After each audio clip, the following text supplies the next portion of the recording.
আপনি কি জানেন চীনে হীরা পাওয়ার লোভে মানুষ লক্ষ লক্ষ টাকার পাথর কেনে? তবে এই পাথরগুলো শুধু দামি নয়, তা পরিবেশ এবং সমাজের জন্য একটি বিপদ হয়ে দাঁড়িয়েছে। চীনের একটি অবৈধ পাথর বাজারে এমন সব পাথর বিক্রি হয় যার মূল্য এতটা বেশি যে এগুলো অবৈধভাবে খনন ও বেচা কেনা করতে উৎসাহিত হয় অনেকেই। তবে প্রশ্ন হচ্ছে, এই পাথরগুলোর দাম এতটা বেশি কেন? আর কেন চীন এই অবৈধ বাজারে এতটা পাথর উৎপাদন করছে? চীন পৃথিবীর সবচেয়ে বড় পাথর রপ্তানিকারক দেশগুলোর মধ্যে অন্যতম। দেশের বিভিন্ন প্রান্তে খনিজ সম্পদের বিশাল ভাণ্ডার রয়েছে, তবে বিশেষভাবে জেড পাথর এবং অন্যান্য মূল্যবান পাথরগুলো অবৈধভাবে খনন করা হচ্ছে, যা দেশের আইনকে চ্যালেঞ্জ করে। এসব পাথর খননের জন্য প্রয়োজনীয় অনুমতি না নিয়ে কাজ করা হয়, যার ফলে পরিবেশের উপর বিরাট চাপ পড়ে।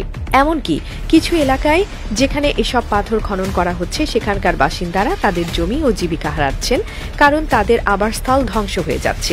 বিশ্বের অনেক দেশে, বিশেষ করে চীনে, জেড পাথরের চাহিদা অনেক বেশি। এটি একটি অত্যন্ত মূল্যবান পাথর, যা গহনা, শিল্পকর্ম এবং অন্যান্য বিভিন্ন কাজে ব্যবহৃত হয়। এর রং, স্বচ্ছতা এবং স্থায়িত্ব বিশেষভাবে চীনের সংস্কৃতির সঙ্গে গভীরভাবে সম্পর্কিত।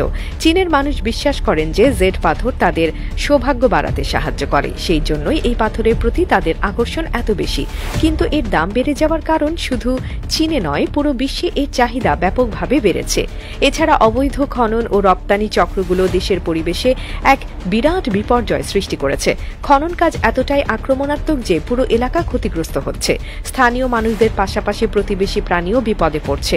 বনাঞ্চল ধ্বংস হচ্ছে, ভূমি ক্ষয় বাড়ছে এবং জলবায়ু পরিবর্তনের ঝুঁকি তৈরি হচ্ছে। এসব ব্যবসায়ী অপরাধী চক্রের মাধ্যমে অবৈধভাবে পাথরগুলো খনন করে এবং সেগুলোকে উপযুক্ত কাগজপত্র ছাড়াই বিদেশে রপ্তানি করে, যেখানে এগুলো আরও বেশি দামে বিক্রি হয়। এর ফলে শুধু পরিবেশেরই ক্ষতি হচ্ছে না, দেশের আইন শৃঙ্খলা ব্যবস্থাও বিপদের মুখে পড়ছে। এটি চীনের জন্য একটি বড় চ্যালেঞ্জ হয়ে দাঁড়িয়েছে। যদিও সরকার কিছু পদক্ষেপ নিয়েছে, তবুও এই অবৈধ কর্মকাণ্ড পুরোপুরি বন্ধ করা সম্ভব হয়নি। এসব পাথরের অবৈধ বাজার শুধু একটি অর্থনৈতিক সমস্যা নয়, এটি একটি সামাজিক এবং পরিবেশগত সংকট হয়ে উঠেছে। সরকারের উচিত আরও কঠোর পদক্ষেপ নেওয়া এবং জনগণকে সচেতন করা, যাতে ভবিষ্যতে এই ধরনের অবৈধ ও পরিবেশ ধ্বংসকারী ব্যবসা বন্ধ করা যায়।